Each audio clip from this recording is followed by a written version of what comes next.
It's Lala from Lala's Humble Kitchen, and today we're going to be cooking the real authentic Jamaican rice and peas. Keep watching.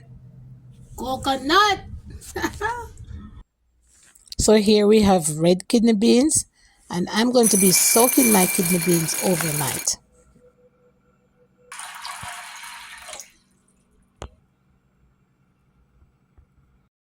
It is now Sunday morning and I am in the Caribbean store because I need fresh coconut. No powders, no shortcuts. Now I'm back in the house and it's time to cook. So I'm adding some garlic and I'm gonna cover that and bring it to a boil. While the peas is cooking, we'll prepare the coconut milk. Also prepare the rice. I'm using jasmine rice.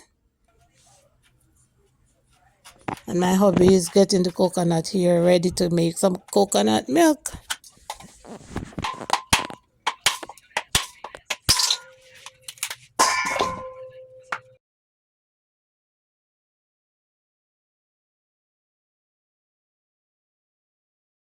So today I'm going way back to show you what we had to do before we had blenders.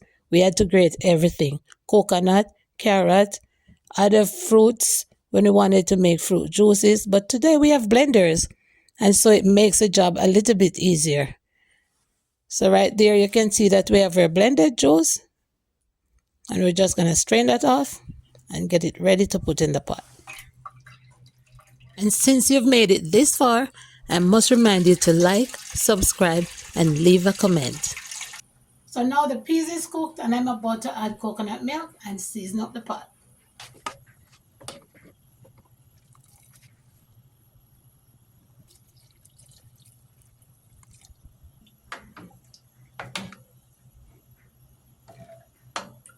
And this is how we season up. Scallion, thyme, scotch bonnet, and my homemade green seasoning. This one have pimento seed in it. Pimento or allspice as some people call it. Jamaican say pimento. And salt to taste. And rice and peas should be a little bit salty because if it's not a little bit salty when you season it, by the time you're done cooking it, it's not gonna be tasty. And I cook like my mother, so I have to add that little piece of butter, just as she would. Now the rice is washed and ready to incorporate. So you mix that in. And you're gonna cover and bring it to a rapid boil, as you can see there. And this is what comes out after the rapid boil.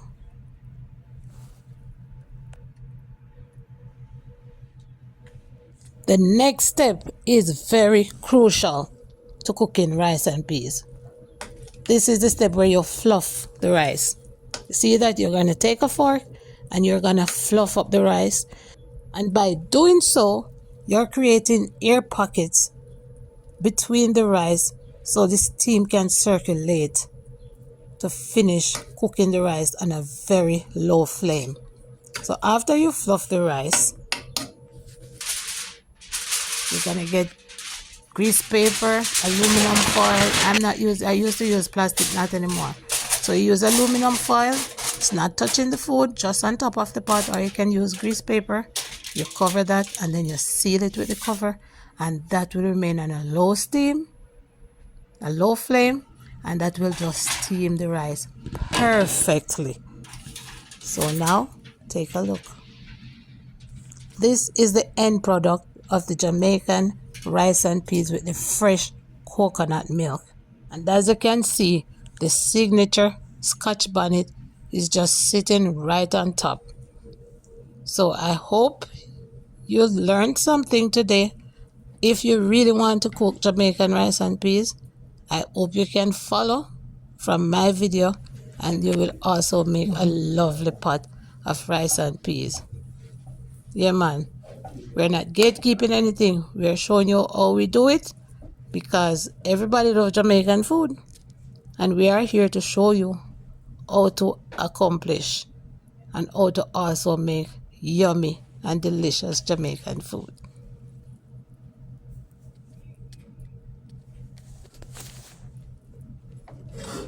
I'm getting ready to go out, but I must test this rice and peas before I go.